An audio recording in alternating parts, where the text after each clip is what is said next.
Tanyaga, Muntinlupa bilang lungsod kung saan matatagpuan ang National Bilibid Prison, ang pambansang bilangguan. May ilang pahayag na inuugnay ang pangalan nito sa luwad na matatagpuan sa Pook. Mayroon namang iba na nagsasabing ang pangalan nito ay hango sa salitang Kastila na hunasan na isinalin sa salitang Muntinlupa na ang ibig sabihin ay bulubunduking lupa. Maliban sa New Bilibid Prison, ay dito din makikita ang pinakamaliit na likas na lawa sa ating bansa, ang lawa ng Chamburi. Ang kwento po natin ngayon ay nangyari sa lungsod ng Muntinlupa. Ito ay ang naging masakit na kamatayan ni Shiva May Adare Pimentel.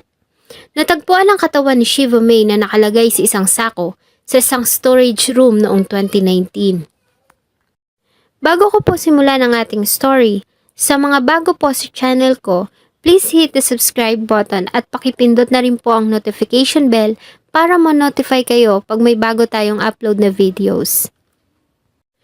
May 25, 2019 ng umaga, nang makatanggap ng report ang tanggapan ng kapulisan ng Muntinlupa City tungkol sa natagpuang katawan ng isang babae sa Purok 2, Barangay Kupang, Muntinlupa City.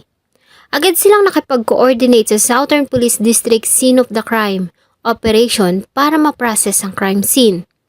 Nang makarating sa lugar ay madami ng tao doon at dito nga nila nadatnan ang isang katawan na nakalagay sa isang sako sa loob ng isang storage room.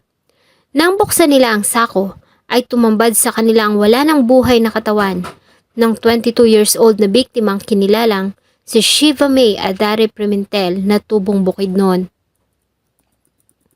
May laslas ito sa tiyan. Halos matanggal na ang kamay, may sugat sa ulo at ang damit pang itaas nito ay naka-rolled up at nakatali ang paa at kamay. Agad silang nagsagawa ng investigation at napag-alaman nila na ang dalaga ay nagtatrabaho bilang assistant supervisor ng isang malaking establishment sa lugar. At dahil nga sa nagmula pa sa probinsya ay nangungupahan ang dalaga. Doon siya sa kwarto na binigay ko sa kanya. Pero nung medyo nakapagpalagayan na kami ng loob, talagang as in parang sisters na kami. Tumatabi na po siya sa akin sa kwarto namin sa kama. Nang makapanayam nila ang kaibigan ni Shiva May at kasama nito sa silid ayon dito, ay madaling araw na siya nang makauwi at hindi na din niya nadatnan ang kaibigan sa silid. Subalit ayon sa kanya ay magulo ang kwarto, kaya naman naisipan niya munang maglinis. Habang nagmamap ng sahig ay may napansin siyang tila mantsa ng dugo sa foam na hinihigaan ng kaibigan. Nagmap po ako sa bahay. Halos matatapos ko na po yata yung pagmamap ko. Nadaanan ko yung foam niya. Nakita ko kasi parang medyo magulo. Pag angat ko po sa foam, dumikit sa balat ko, sabi ko parang basa ako. Pagtingin ko po sa damit ko, may stain po ng dugo. Nakita ko na rin po yung foam, may dugo. Nang sumapit ang umaga, ay tinanong niya ang mga kasama kung nakita nila si Shiva May, ngunit wala sa mga ito ang nakakita sa dalaga. Ayon sa kanya ay kinabahan siya at mas lalo pa nga yung nadagdagan nang mapansin niya ang isang binata na nakatira din sa compound na si Alexander Di Maunahan Jr. Nag-iigib ito ng tubig at kapansin-pansin ang mga sariwa panggalos nito sa leeg, sa bibig at sa mukha. Po siya. Sabi ko, ba't may galos? Sabi ko sa kanya. Tapos sabi niya, ay ito, pinatakpan ko nga ito, nakita mo pa. Dito po sa leeg, tapos may isang marka dito sa bibig niya, tapos dito something dito. Kaya lumapit po ako dun sa kapitbahay po namin. Sabi ko po, ate, hindi po ako naninig. Parang nag-aalilangan na. Parang si Sander may ginawang masama kasi ang dami ng scratch sa mukha. Ayon sa kaibigan ng biktima, ay sadyang maganda at mabait si Shiva May, kaya naman ay mabilis nila itong nakapalagayan ng loob. Ito rin ang dahilan kung bakit maraming lalaki ang nagkakaroon ng interes dito. Isa na nga dito, si Alexander, na tahasang sinabi ang pagkagusto sa biktima. Ngunit may nobyo ito kaya naman ay bigo ang lalaki na mapasagot si Shiva May.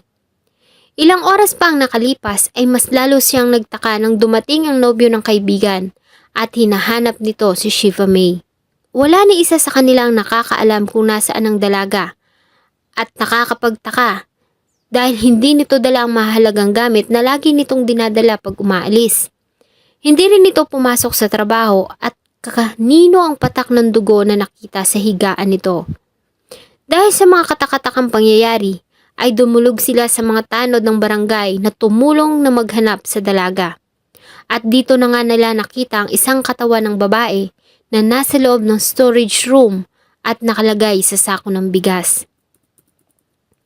Ang katawan ay agad na dinala sa Loreto Funeral Homes para sa medico-legal examination.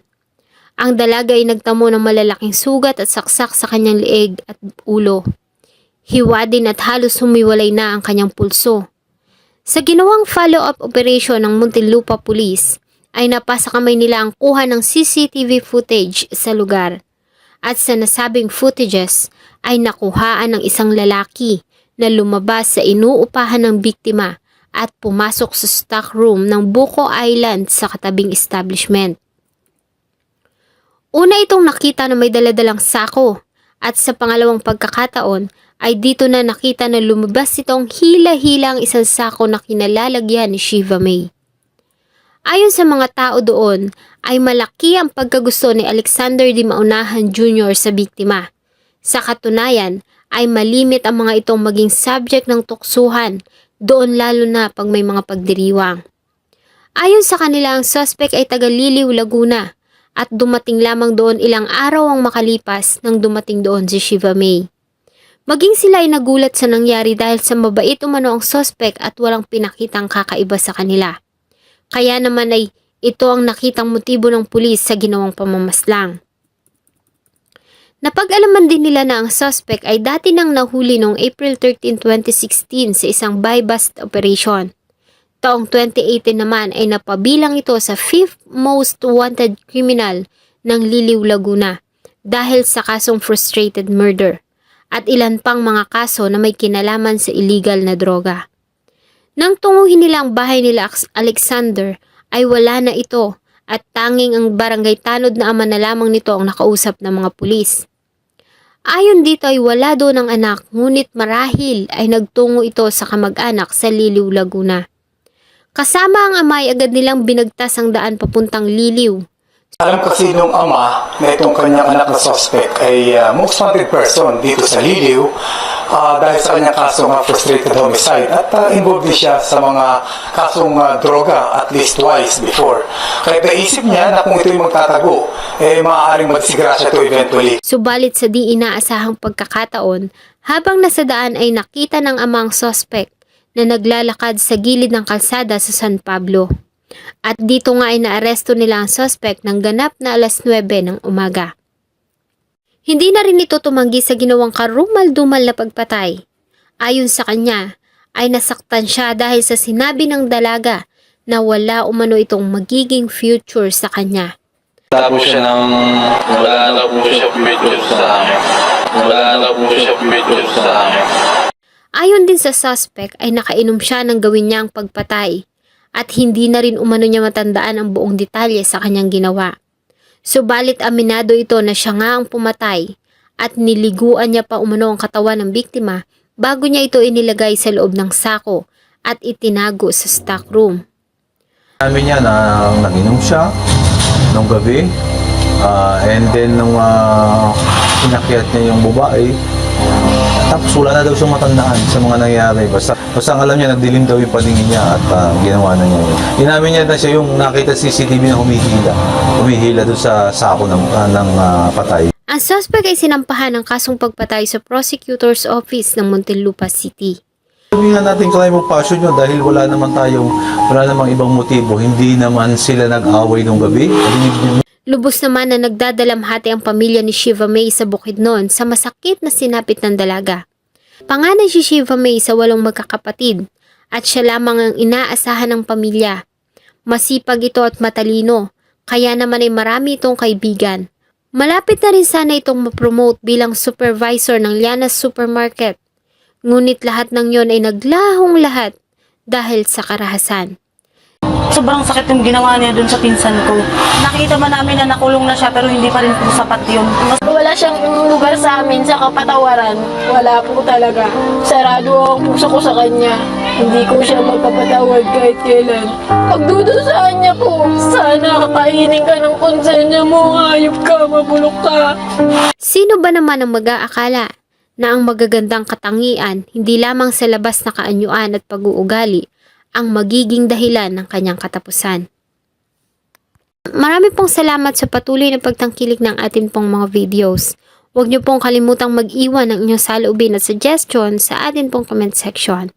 Thank you so much po and see you in my next video.